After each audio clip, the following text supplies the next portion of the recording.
మీ చేతుల్లోనే ఉంది.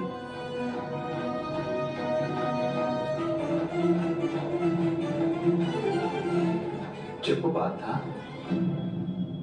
ఏం ఆలోచించావు?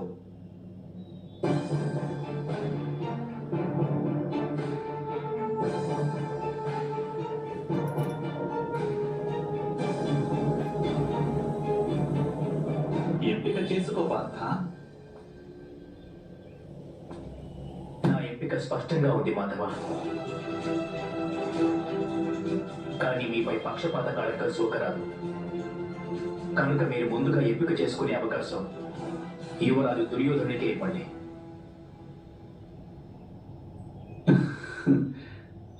కళంకమా? బాల్యంలో మా తల్లి యశోద నన్ను నల్లనివాడు అనేది. నల్లని వానికి కళంకం అంటే భయం ఎందుకు?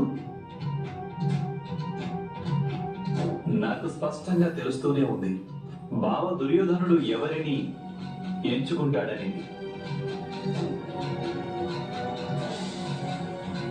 కొంతమంది వ్యక్తుల ఎంపికకు ఆధారం వారికి చేకూరే లాభమే అవుతుంది.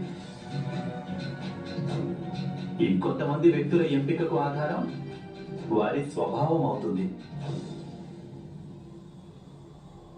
అయినా బావ దుర్యోధనుడికి ఎంతో బాగా తెలుసు వారికి లాభం ఏ పక్షాన ఉందనేది.